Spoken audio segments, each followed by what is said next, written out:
That's what's ahead today. But now we're going to break down all the discussion on Capitol Hill that happened yesterday.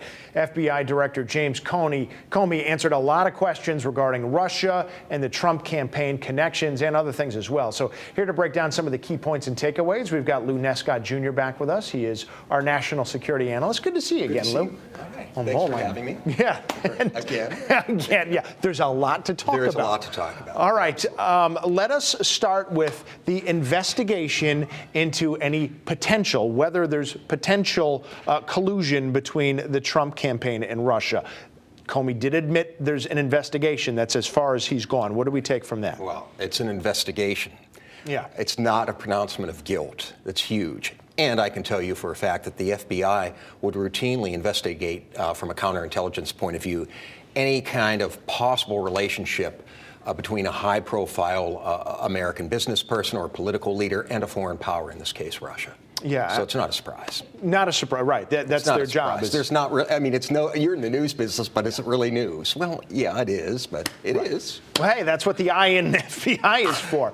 But yeah, I think one thing to really stress here is that in a lot of these hearings, people choose their words very carefully. So you need to take what they say literally and just be wary about reading in between the lines with a lot of these things.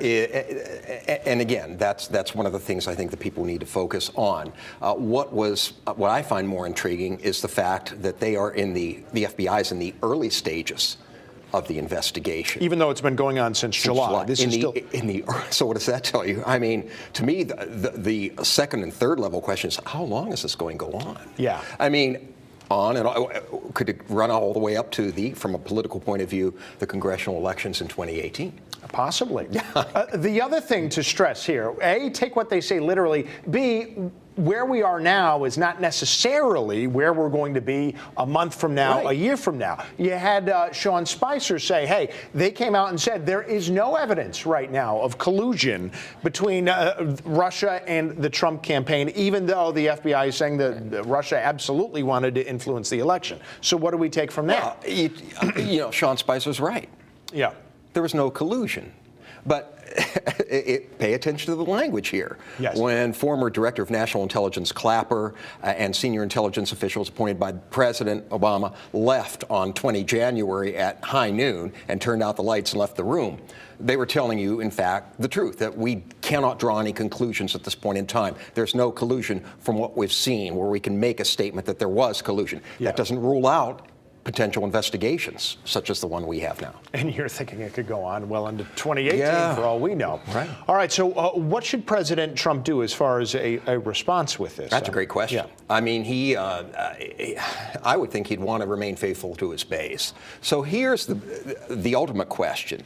The unemployed factory worker in Green Bay, Wisconsin, Erie, Pennsylvania, here in Connecticut, wants a job. They don't necessarily want another hearing. They don't necessarily want another tweet. They want a job. Yeah. Or the small business person may want reduced regulations in some area that impacts their business. So these are the priorities. How long can he neglect that? Will this cut into his time to address his America First agenda? And if so, then the other side of the coin is how much patience will his base have with him? Yeah, well, at least the latest job numbers that came out, we're starting to see the increase going on. That's to say nothing of how attributable that is to any given president, really. I mean, that's always a different topic for discussion.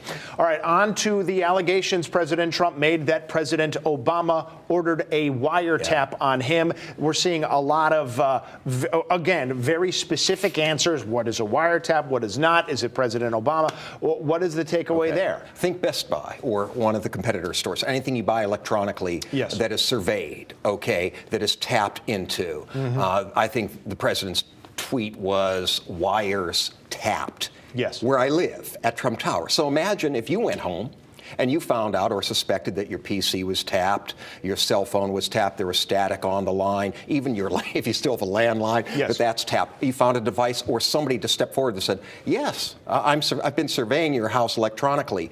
If you make that kind of claim, I would expect that in your rage, you would also present the evidence. Here's the device. Here's the person that claims they were conducting surveillance on me.